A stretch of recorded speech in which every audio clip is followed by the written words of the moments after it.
Karibu tena Datum TV kwa movie na burudani kali sana. Leo tunaanza na movie yetu.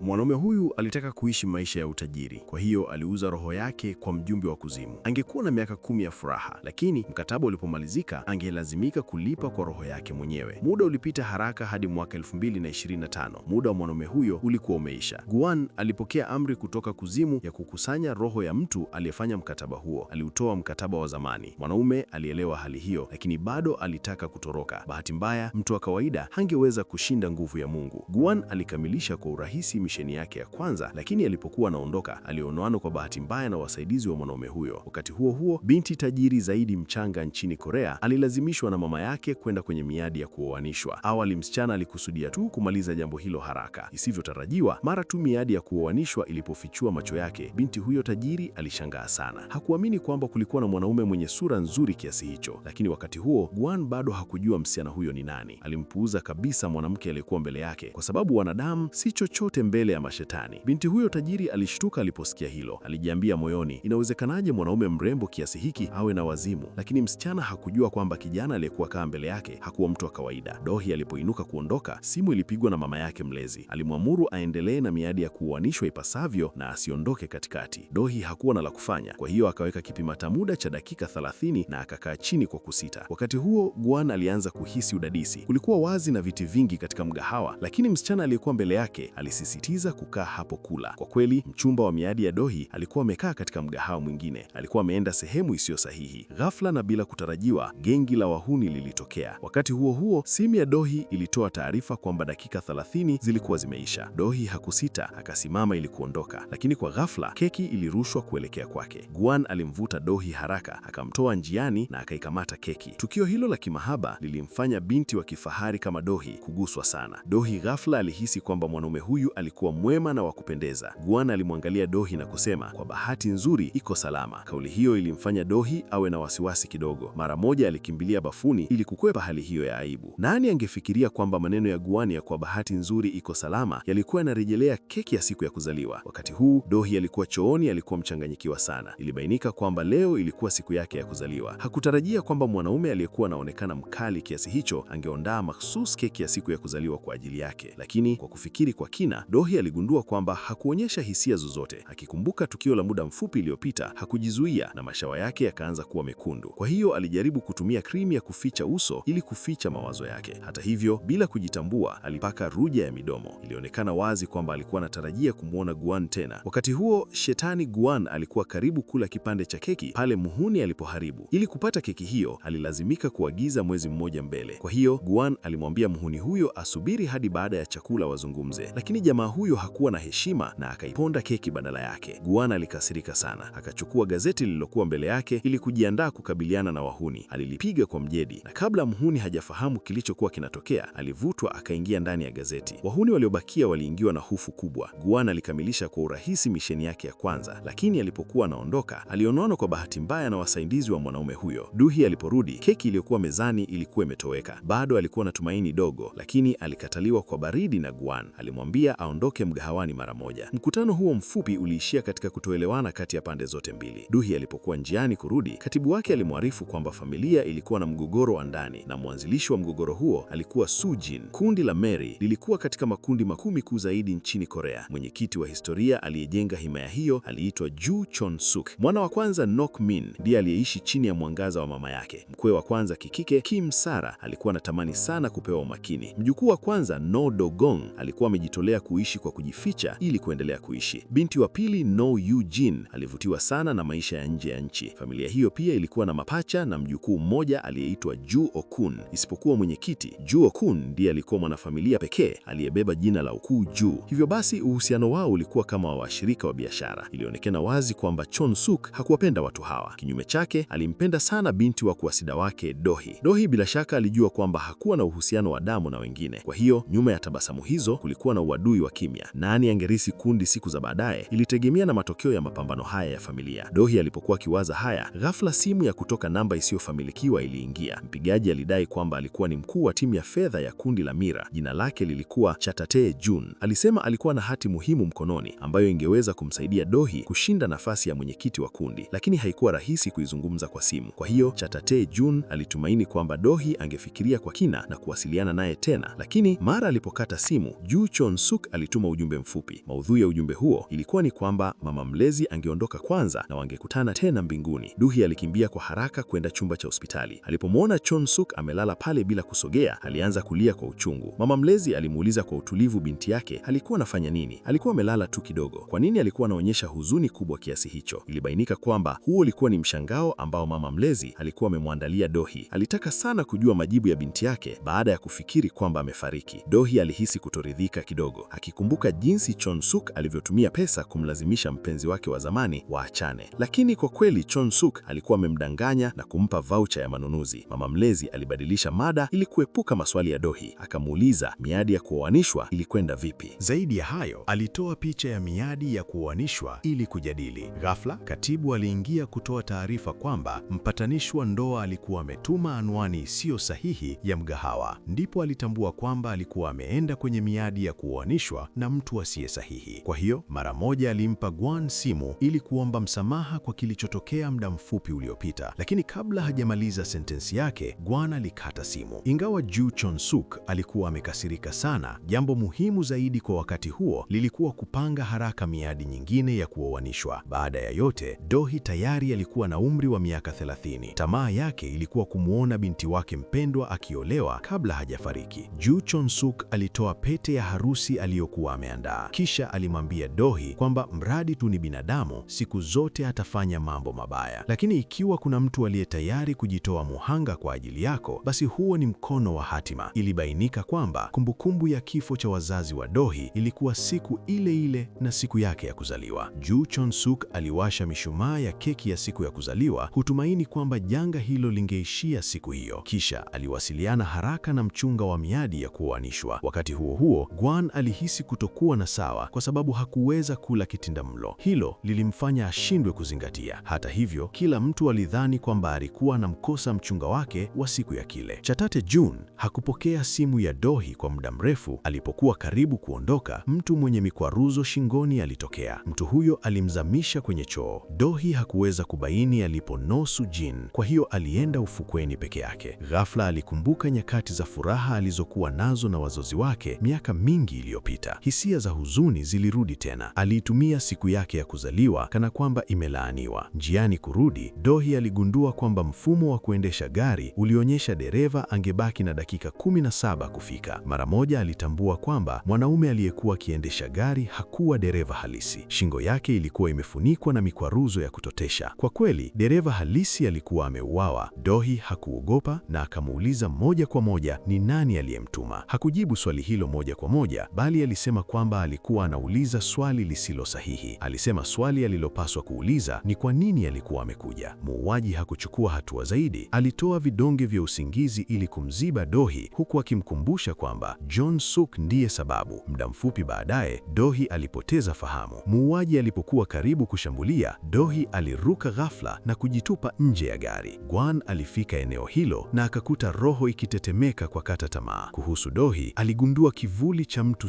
mbele yake. Mara moja alikimbia kutafuta msaada. Hata hivyo, alipokaribia zaidi, alitambua kwamba alikuwa ni Gwan. Dohi kwa muda mfupi alisahau kupiga kelele kuomba msaada na akaanza kuingiwa na hofu. Alijiuliza kwa nini Gwan alitokea hapa. Je, alikuwa mshirika wa muuaji? Kwa muda, Dohi hakuweza kutambua ni nani alikuwa adui. Kisha aliamua kufuata hisia zake za ndani na kukimbiza kwa ujungo kwa Gwan. Hata hivyo, Gwan alimwambia asaini mkataba kabla ya kumsaidia. Katika wakati wa kukabili hatari ya karibu, Dohi hakufikiri sana na akakubali. Lakini wakati Gwan na muuaji walikuwa wanapigana, Dohi alikimbiza ndani ya gari. Alipokuwa karibu kuwasha gari, Gwan alimkaribia hatua kwa hatua. Dohi alijificha karibu na daraja, lakini aligundulika haraka. Shetani aliposhika mkono wake, ilionekana kana kwamba kulikuwa na aina fulani ya mwitikio. Wakati huo, muuaji wa salio aliwasha gari kwa mara nyingine na kulikimbiza kwa haraka kuelekea kwao. Gwan alibonyeza vidole vidole vyake kwa utulivu, lakini hakuna kilichotokea. Ujai wake ulikuwa umetoweka kwa muda mrefu. Gari lilikuja kwa haraka kubwa. Gwan na Dohi hawakuwa na budi ila kuanguka majini pamoja. Dohi aliamka kwanza. Angeweza kutoroka peke yake, lakini hakuweza kujilazimisha kumwacha mtu aliyeokoa maisha yake. Alikusudia kumvuta Gwan juu pamoja naye. Hata hivyo, wakati mikono yao ilipogusana, alama ya kishetani ilitokea kwenye mkono wake. Hatimaye, kwa sababu ya kukosa nguvu za mwili, wote wawili walizimia ndani ya maji ya Goba. Baadaye waliamka ufukweni. Gwan hakuamini macho yake alipoiona alama kwenye kifundo cha mkono wa Dohi. Alizimia mara baada ya takasi kukamilika. Alipoamka tena, alikuwa hospitali. Kilichokuwepo ni kwamba kulikuwa na mgombea wa miadi ya kuoanishwa mwenye umakini pembeni yake. Gwan alikuwa muonyi wa kutosha mbele ya Katibu Shin.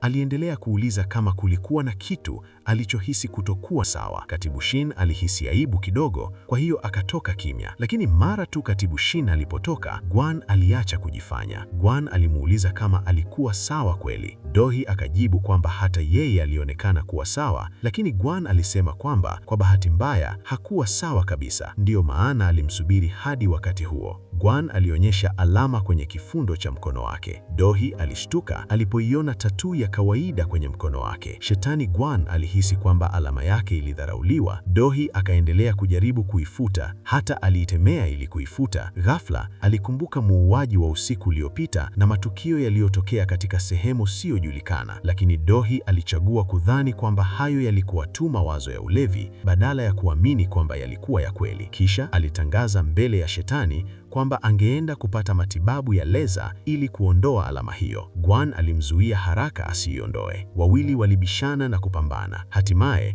Gwan na alama ya kipanja usoni alionekana mwenye hasira kali. Shetani alijuta kumwokoa Dohi usiku uliopita. Hata hivyo, Dohi alidhani kwamba alikuwa mwema kiasi cha kumvuta Gwan hadi ufukweni. Lakini wakati hakuwa anazingatia, Gwan alimchora tatuu kwenye kifundo cha mkono wake. Wakati huo huo, Katibu Shin aliingia pamoja na daktari anayehudumia. Ugomvi kati ya wawili hao ulionekana kusitishwa kwa muda. Bahati nasibu, kulikuwa na mkataba uliokuwa karibu kuisha muda wake. Gwan alimwambia haraka Dohi akae mbali na matibabu ya leza na aina ya mradi wa kuondoa tatuu unaoitwa Doro. Baada ya kusema hivyo, mara moja alirudi ofisini kwake. Gwan aligundua kwamba mhudumu wa nyumba alikuwa akisoma kwa siri mwongozo wa maelekezo ya mashetani. Ilibainika kwamba mashetani waliendelea kuwepo kwa sababu ya mikataba. Ikiwa mashetani hawakusaini mkataba mpya, au kama walikiuka mkataba hata kwa sekunde moja, au kama muda wa mkataba uliisha, mashetani wangegeuka mara moja kuwa majivu. Mhudumu huyo alikuwa na wasiwasi kwamba Gwan angekuwa katika hatari. Alitaka kujua mara ngapi mkataba huo ulipaswa kusainiwa. Kwa kweli, Gwan naye hakujua, ndiyo maana mara nyingi alikuwa na wasiwasi. Ghafla, mhudumu aligundua kwamba alama kwenye kifundo cha mkono wa Gwan ilikuwa imetoweka. Zaidi ya hayo, tabia ya Gwan ilionekana tofauti siku hiyo. Kwa hiyo, mhudumu alitaka kuthibitisha kidogo. Mhudumu alichukua chupa ya maji na kuitupa kwa Gwan. Kama ilivyokuwa kawaida, Gwan alibonyeza vidole vyake. Hata hivyo, hakuna kilichotokea isipokuwa maji kumwagika usoni pake. Bila shaka, uchawi ulikuwa umetoweka kabisa. Hata hivyo, Gwan kwa ukaidi alisema kwamba alikuwa amemkopesha mtu mwingine uchawi wake kwa muda tu. Kwa ufupi, alipaswa kushughulikia kwanza jambo jingine la dharura. Alipaswa kufuta mkataba uliokuwa umeisha muda wake siku hiyo. Mhudumu aliamini kwamba bila uchawi, mashetani hawangeweza kufanya chochote, lakini kwa Gwan ambaye aliishi kwa miaka 200, kuchukua roho kulikuwa rahisi sana. Hata hivyo, Gwan alirushwa umbali wa mita kadhaa na mhusika wa mkataba, lakini kwa sababu ya kiburi chake kama shetani, bado alisimama na kumwambia upande wa pili sentensi ile ile ya kawaida: acha kupigana, ondoka na uokoe heshima kidogo. Isivyotarajiwa, upande wa pili haukujishughulisha na maneno mengi na akamrukia moja kwa moja. Gwan akiwa hana uchawi alipigwa vibaya sana. Hakuwa na budi ila kutumia njia yake ya mwisho ambayo ilikuwa kukimbia. Hata hivyo, hakusahau kuacha tishio kwamba bila shaka angemfunza mhusika wa mkataba somo. Ingawa alisema hivyo, moyoni Gwan alihisi maumivu makubwa sana. Wakati huo huo, Dohi alikuwa na shughuli nyingi kupita kiasi. Alikuwa amemwona Gwan kwanza akienda naye kwenye miadi ya kuoanishwa, kisha alikuwa ametokea ghafla kumwokoa. Baadaye alikuwa ametaka kusaini aina fulani ya mkataba. mkataba. Alidhani kwamba mkataba huo lazima ungekuwa na hasara kwa kampuni. Zaidi ya hayo, kutokana na migogoro ndani, bei ya hisabu za kundi ilishuka kwa 10% na kusababisha hasara ya trilioni 26. Ghafla alikumbuka maneno ya muuaji na akaamua kuenda kumwona Ju Chon-suk kwanza. Do-hee na Ju Chon-suk waliinuka na kuenda kwenye bustani ya maua. Aliuliza kama kulikuwa na jambo lolote ambalo mama yake mlezi alikuwa akikificha. Aliposikia maneno hayo, Ju Chon-suk alishangaa kidogo mwanzo, kisha akageuka na kusema kwamba hakukuwa na chochote. Akauliza kama Do-hee alikuwa amesikia taarifa zozote. Do-hee akajibu kwamba alikuwa tu na udadisi. Wakati huo, Ju Okun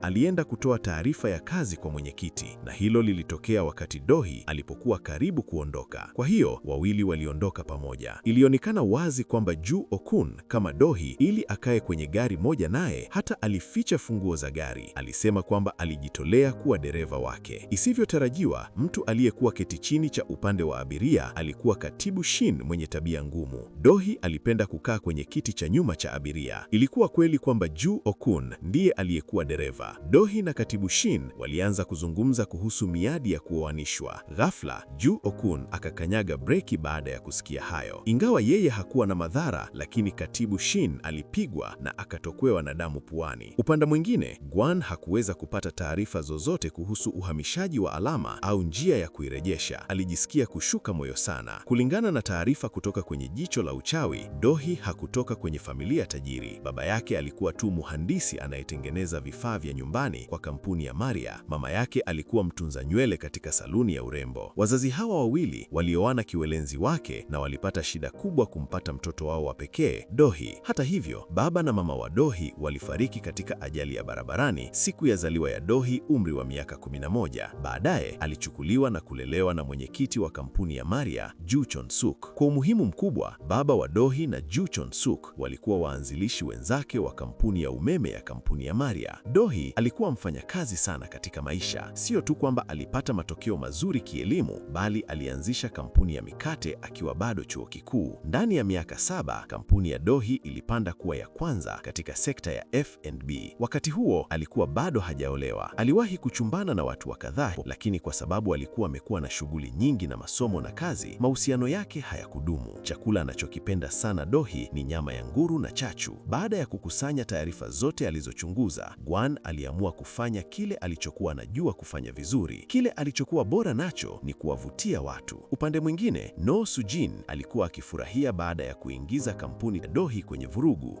Isivyotarajiwa, Do-hee akatokea ghafla nyuma yake. Alimkumbusha dada yake kwamba macho yake ya kuchagua nguo ilikuwa bora kuliko macho yake ya kuchagua wanaume. Kwa kweli, Do-hee alikuja safari hii hasa kurejesha bei ya hisabu. Hakusita kuonyesha baadhi ya picha za karibu kati ya No Sujin na muuzaji. Ilikuwa katika wakati huo huo wakati Gwan alipiga simu. Alisema kwamba alikuwa na matatizo makubwa yaliyohatarisha maisha yake, na kwa hiyo alitaka kumwona Do-hee haraka sana. Wawili waliamua kukutana chini ya jengo la kituo cha manuzi. Baada ya kukata simu, Do-hee alimtishia No Sujin kwamba ikiwa maisha yake binafsi yangefichiwa, chapa ya fashion ya Maria ingeanguka na mwenyekiti bila shaka angekurundiwa na hasira kubwa sana. Do-hee alipendekeza na kumwonya dada yake mkubwa kwamba ikiwa alitaka kupigana, basi afurahie kucheza na kaka mkubwa wa kwanza. Wakati huo huo, Ju Chon-suk alisali kwa dhati kwa padre. Alikuwa na wasiwasi kwamba angeweza kupata msamaha wa Do-hee. Ilibainika kwamba wakati wazazi wa Do-hee walipofariki, Ju Chon-suk alikuwa yupo katika eneo la tukio la ajali. Jeraha lake la mguu pia lilisababishwa na tukio hilo, lakini ukweli kamili ulikuwa bado haujajulikana. Usiku huo, Do-hee alikuwa wa kwanza kufika mahali pa mkutano. Aligeuza kichwa chake na akamwona Gwan. Katika wakati huo, alisikia moyo wake ukipiga kwa nguvu. Kadiri wanaume huyo alivyokaribia, ndivyo mapigo ya moyo wake yalivyozidi kuongezeka. Machoni pake hapakuwa na nafasi ya kitu kingine chochote isipokuwa Gwan. Baada ya kutulia, Do-hee alitoa kifurushi cha pesa taslimu ili kufidia chakula cha mara iliyopita. Gwan alisema kwa kujiamini kwamba hakuwa na haja nacho, lakini alipofungua bahasha alisita kwa mara ya pili, kwa sababu ndani yake kulikuwa na mamia ya mamilioni. Hata hivyo, kabla hajafanya chochote, Do-hee aliinyakua bahasha hiyo tena. Alikuwa na shauku ya kujua kwa nini Gwan alimuita hapo. Gwan alisema kwamba alikuwa amechoka sana na ni Do-hee pekee ndiye angeweza kutatua tatizo lake. Baada ya kusema hivyo, mara moja alimshika mkono. Njiani alimwambia anyooshe mkono, kisha akaubana mkono wa kulia wa Do-hee. Kwa haraka sana, Gwan aliendesha gari hadi mahali alipokuwapo mhusika wa mkataba. Alitumia mkono wake kama bunduki. Alama ya shetani ilipokea mwitikio. Wakati huo huo huo, alifanya ishara ya kufyatua risasi. Muhusia wa mkataba alianguka mara moja. Mkataba uligeuka kuwa vumbi. Muda mfupi baadaye, wawili hao walifika kando ya mto. Alimwambia Duhi ashike pumzi. Kabla Duhi hajaitikia, alimshika bega. Katika wakati huo, Duhi alithibitisha kwamba Gwan alikuwa karibu kumbusu. Hata hivyo, Gwan alicheka kwa njia ya ajabu. Mara moja baada ya hapo, alimvuta Duhi na kuruka naye ndani ya mto. Gwan alidhani kwamba uhamishaji wa alama ulipaswa kufanywa chini ya maji, lakini walijitahidi kwa muda mrefu bila mwitikio wowote. Duhi hakuweza kuvumilia tena, akampiga teke na kuogelea juu. Gwan pekee ndiye aliyebaki chini ya maji akitafakari kama mwanafalsafa. Baada ya kufika ufekoni, Duhi alihisi kukatishwa tamaa pita uvizi. Alikuwa karibu kufa mara kadhaa siku hiyo. Kwa sababu ya Gwan, alikuwa amezama maji mara 2 zaidi. Kwa hiyo, Duhi aliondoka akiwa amevunjika moyo kabisa. Wakati huo huo, Gwansug alisali ili apate ujasiri wa kukabiliana na ukweli. Mwana wa kwanza alificha tabia yake mbaya. Mjukuu wa kwanza naye hakuonekana kuwa mtu mwema. Nosujin, licha ya kumaliza vita vya ndani, bado alikuwa amebeba chuki dhidi ya Duhi. Hata mjukuu aliyekuwa anaonekana kuwa hana udaya, alitaka kushindana nafasi ya mkurugenzi wa kundi. Hilo lilimaanisha kwamba watu wote hawa walikuwa na sababu za kumwondoa Duhi. Ghafla, mwendesha pikipiki alimrushia Duhi kimiminika. Gwan alitokea mahali pasilojulikana na akaruka mbele kumlinda. Pia alimkumbusha kwamba ikiwa mtu atachukua hazina ya mtu mwingine, basi angalau achukue jukumu lake. Wakati huo, Duhi alitambua mwili wa Gwan uliokuwa umeungua. Kabla hajaita msaada, Gwan alimshika mkono.